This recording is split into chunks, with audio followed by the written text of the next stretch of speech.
aleyküm. Gelin bir yaxshimisiz? Sağlıklarınız yaxshimi? Haydimisiz? Siz? Zo'r musunuz? Rahmat. O'zingiz nechsiz? Rahmat. Quyosh samoda haydimisiz? Gelin bir nechsizlar? Sağlıklarınız yaxshimi? O'zingiz nechsiz? Zo'rmi? Rahmat. Xudoga shukr. Hammasi aydin, Xudoga shukr. Rahmat. Shukr. Ilohim, amin. Ilohim. Endi Xudo xolasa kartagam oydin pul tushdimi? 2 milyondan azizda 2 milyondan yaqin pul tushgan. 2 millionda qo'yaramiz. Bizlar ham bir nima desam bo'ladi, Allohga yaqin inson desak ham bo'ladi. Qadrdon og'amiz bor, 1 million so'm yana barabardi. Buni olib qo'yasiz, 1 million so'm barabardi. Xudo xolasa bu pullarni yig'nimiz. Misqollab bo'lsam, medadan bo'lsam yig'nimiz inshaalloh Xudo xolasa. Sizga buyuk quruvchilardan ham iltimos etchakman bu videorolikda. Ilohim shu ishingizni barakatini bersin. Bizlara shu boyjanamizga bir xonali uy bo'lsam, shu pastki qavotidan bo'lsam, Xudo xolasa taxlab bersangiz, ya'ni arzonroq bo'lsa bo'ladi. Arzonroq bo'lsa imkoniyatlaringiz kelishganda, ya'ni shu ro'za Ramazon oyida bitta salgina bo'lsa, misoli skidga tutma, arzonroq atib shu oila uchun, yana Bobomurod farzandlari, gelin buyim bor, boyjanamiz, bu insonlar o'zlarini gelin biylarini eldinda o'tiribdilar. Gelin biylarini eldinda o'tiribdilar. Xudo xolasa bir hisob kitob etganda 3 million so'm pul hali endi 3 million so'm pul bo'ldi. Bizlar endi taxmin bir 70-80 million kerak bo'lishi kerak. Shu ro'za Ramazon oyida endi hali boshladik. Bu ikkinchi videorolikimiz. Mana bir qadrdog'im bor. Bu inson ham ishingni boshiga yana 2 million o'zim ham beraman dedi. Shunda bizlar hisobimizda bir 5 million so'm atrofida bor. Ilohim, amin.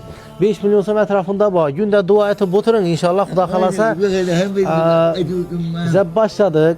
Boyjanamizni, ya'ni ayollari, Mehribon opamizni karta raqamlarini qo'yib turibmiz. Xudo xolasa bu videorolik ham qo'yamiz. Azizlar, qo'ldan kelsa bizlarga yordam etsangizlar, ro'za Ramazon oyidagi o'zlaringizni ushul zakotlaringiz, ihsonlaringiz bo'lsa, shu insonlarga hadiya etsak, bir xonali, aqalli bir xonali uy bo'lsa ham berib bersak yaxshi bo'ladi. Kommentariyada yozib ekansizlar.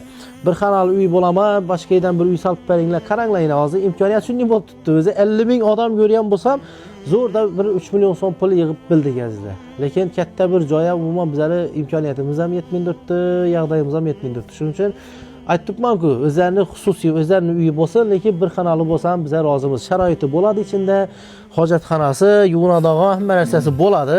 Biz endi xalqdan so'rab turibmiz inshaalloh Xudo xolasa. Quruvchilardan ham iltimos etamiz azizlar. Yordam berasizlar degan umiddamiz. Shunga maksimal like bosinglar, qadrdon yaqinlaringizga tarqatinglar. Men yana bir narsaga ta'sirlandim. Boyjanam o'tgan safar kelganimda shu turgan motosikli jo'ralarim olib berdi dedingiz-a? Jo'ralaringiz olib berdi-da? Klassdoshlaringiz olib bergan. Yana boyjanamning klassdoshlari shu motosikl olib berdi yana. Men aytdim, bu kredit aldığı zaman ya desem yok dediler. Özü klassdoshlarimni o'zi olib berdi. Shunday klassdoshlar bor olsun. Borlaringizga shukr ilohim. Hammamizni, do'stlarimizni shunday oqibatli, mehrli bo'lsin. Endi ularning ham oilasini to'g'ri tushunamiz. Bizlar endi azizlar to'g'risi 70 million 80 million atrofida to'g'risi summa kerak. Hozirda bir 5 million bor desak ham bo'laveradi.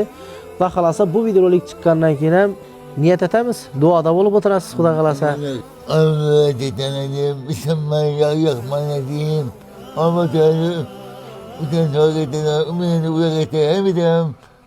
Ağamanın işini alır, kabul etti. Beni kabul etti. Umuyla vakit edin. Hep ben yaptığında böyle. Rahmet, selamet bu Bunu